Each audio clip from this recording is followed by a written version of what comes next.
Jadi tujuan pembelajaran kita ada konsep dasar berpikir komputasional. Konsep dasar berpikir komputasional itu ada 4 macam. Apa saja? Silakan dibaca. Apa saja? Dekomposisi, kemudian apa? Pengenalan pola, kemudian abstraksi, dan algoritma. Jadi konsep dasar berpikir komputasional ada dekomposisi, pengenalan pola, kemudian abstraksi dan algoritma. Sebelum masuk ke situ, Ibu ingin bertanya. Kalian pernah punya masalah?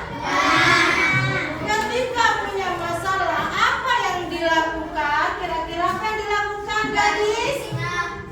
Apa yang gadis lakukan?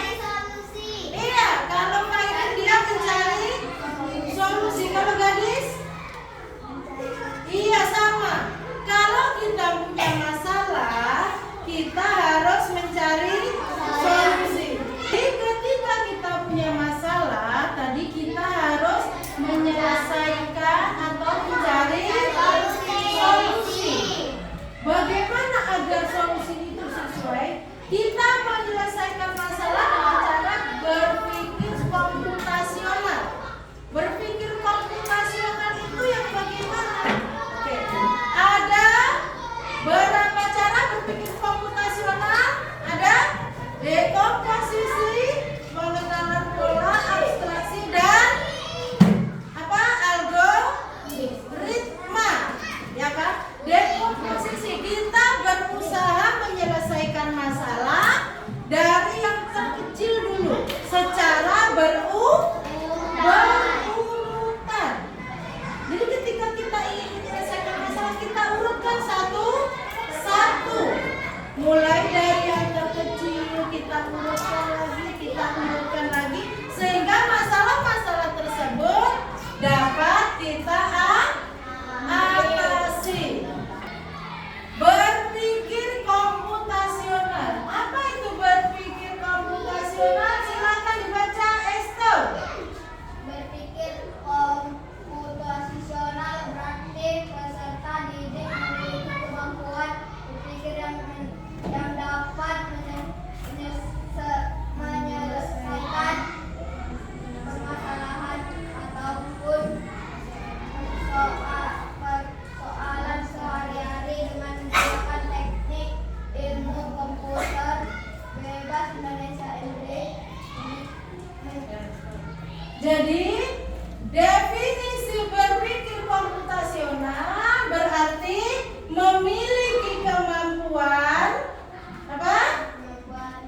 Semuanya berpikir yang dapat menyelesaikan permasalahan ataupun persoalan sehari-hari dengan menggunakan ilmu komputer. Jadi kita menyelesaikannya seperti ilmu komputer.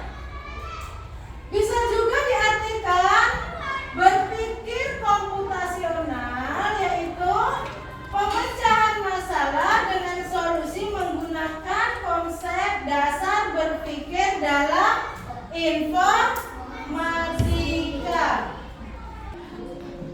Berpikir komputasional dan kompetensi abad 21. Keterampilan berpikir komputasional berperan penting dalam kehidupan sehari-hari dan semakin dibutuhkan di era abad 21. Seperti sekarang ini kita hidup di abad 21.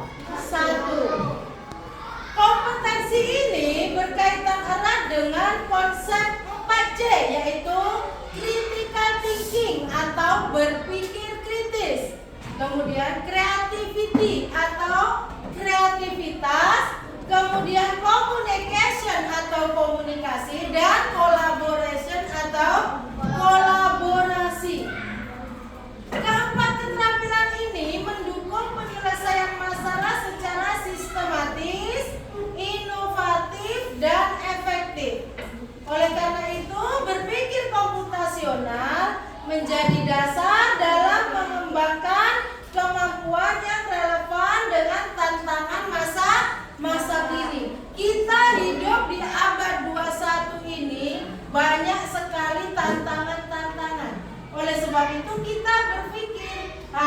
dengan cara berpikir komputasional. Kritis dalam berpikir komputasional. Orientasi kritis dalam berpikir komputasional mengacu pada pendekatan berpikir komputasional, yaitu tidak hanya berfokus pada pemecahan masalah secara sistematis, tapi juga mempertimbangkan aspek kritis seperti etika, dampak sosial, dan keberlanjutan solusi yang dihasilkan. Solusi bagus yang sudah kita hasilkan dari proses berpikir apa tadi? Komputasional. Ini berarti bahwa dalam menerapkan berpikir komputasional, seseorang tidak hanya mengikuti prosedur algoritmik, tetapi juga menganalisis dan mengevaluasi masalah serta solusi secara lebih mendalam. Keterkaitan hubungan antara berpikir komputasional dengan berpikir kritis tidak dapat dipisahkan, karena prinsip-prinsip yang ada di dalam berpikir komputasional membangun cara berpikir sehingga membantu seseorang dapat menyelesaikan suatu masalah dengan logis dan efektif. Prinsip berpikir komputasional. Prinsip berpikir komputasional mencakup apa? Dekomposisi, kemudian pengenalan pola, kemudian abstraksi dan berpikir algoritma. Keempat prinsip ini kemudian akan dijelaskan dan diuraikan dengan penggunaan aktivitas untuk mempermudah perkenalan dengan prinsip berpikir komputasional tersebut. Adapun prinsip dan aktivitas tersebut terdiri dari apa saja kira-kira? Kita lihat. Yang pertama, apa? Dekomposisi. Dekomposisi. Apa sih dekomposisi? Pemecahan masalah. Dekomposisi itu pemecahan masalah. Lalu pemecahannya seperti apa? Memecah masalah kompleks menjadi bagian-bagian yang lebih kecil dan lebih mudah dikelola atau bisa dipahami dengan sederhana sebagai pemecahan masalah besar menjadi bagian yang lebih kecil. Iya. Jadi kalau kita memecahkan masalah, kita pecah-pecah dari masalah besar, kita pecah-pecah menjadi kecil, itu kita sudah menerapkan pemecahan dengan dekomposisi. Jadi memecah masalah-masalah tadi menjadi bagian lebih kecil dan mudah dikelola atau bisa dipahami dengan sederhana sebagai pemecahan masalah besar menjadi bagian yang lebih kecil. Selanjutnya yang kedua yaitu apa? Contoh kegiatan yang bisa dilakukan memecahkan masalah secara dekomposisi, ya kan? Contohnya, ibu ingin mengadakan pesta ulang tahun, ya kan? Kira-kira ibu ingin mengadakan pesta ulang tahun, ya kan? Nanti kalian harus menentukan apa saja kira-kira kalau saya ingin mengadakan pesta ulang tahun. Yang pertama, kita pestanya besar. Yang pertama apa yang harus kita tentukan?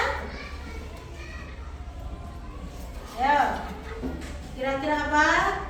Coba silakan di sini nanti kalian pecahkan masalah pesta ulang tahun tadi. Apa yang harus kalian cari dulu? Ibu ingin kalian ulang tahun ibu ini meriah. Oke? Kerjakan kita kira-kira apa yang kita lakukan yang pertama? Contohnya apa? Memilih tempat. Iya, ada memilih tempat. Selain memilih tempat, apa yang kita lakukan lagi? Mengundang teman. Mengundang teman. Tempat sudah kita pilih, teman sudah kita undang. Lalu apa yang kita lakukan? Ayo, apa lagi? Makanan. Menyiapkan makanan apa saja nanti yang akan saya hidangkan. Kemudian yang terakhir apa? Ayo, kira-kira apa? Bukan permainan. Iya, menentukan apa permainan yang akan kita lakukan di pesta ulang tahunku nanti. Ya kan? Jadi, ini contoh cara menulis bagian-bagian kecil dari suatu masalah. Kemudian yang kedua, mengenal pola atau pattern recognition. Pengenalan pola. Pengenalan pola berarti apa? Mengidentifikasi kesamaan atau pola dalam berbagai permasalahan untuk menemukan solusi yang dapat diterapkan kembali atau adalah menemukan pola yang bisa digunakan kembali. Iya. Pengenalan pola berarti mengidentifikasi kesamaan atau pola dalam berbagai permasalahan untuk menemukan solusi yang dapat diterapkan kembali. Atau dengan kata lain, dengan menemukan pola yang bisa digunakan kembali. Lalu bagaimana contohnya? Contohnya, misalnya ini ada yang bagikan pola. Ada pola angka 2, 4, 6, 8, dan selanjutnya. Coba ini kalian berpola ini. Abstraction atau abstraksi. Apa itu abstraksi? Menarik informasi dari mengambil bagian yang penting untuk mendapatkan masalah. Iya. Abstraksi itu menyaring informasi yang tidak relevan dan hanya mengambil bagian yang penting untuk menyelesaikan masalah. Dengan kata lain, hanya terfokus pada informasi penting dan menyaring detail yang tidak relevan. Contohnya bagaimana? Ini contohnya. Yaitu algoritma thinking. Apa algoritma thinking? Ayo. Berpikir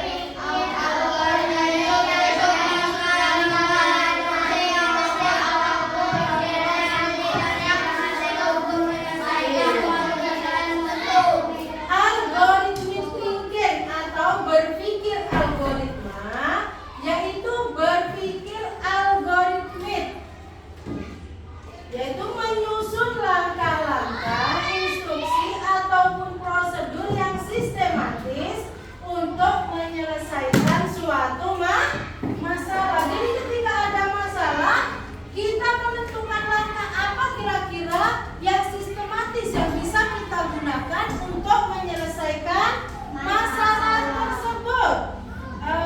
Contohnya seperti ini. Kita mempunyai sebuah masalah. Masalah di sini yaitu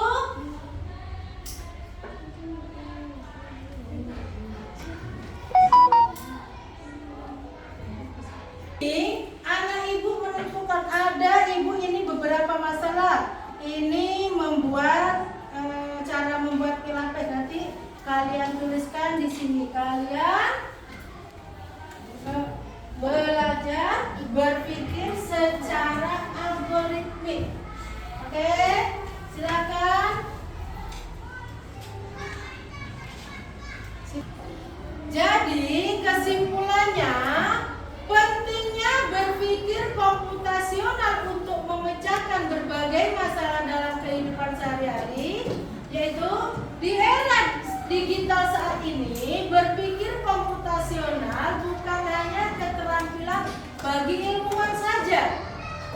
bagi ilmuwan yang mengenali komputer ini tidak, tetapi juga kemampuan esensial dalam kehidupan sehari-hari.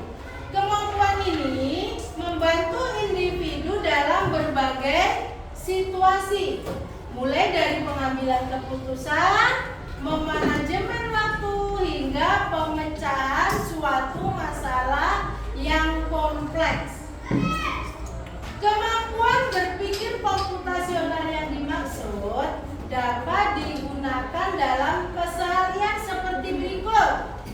Yang pertama, membantu menyelesaikan masalah dengan lebih mudah.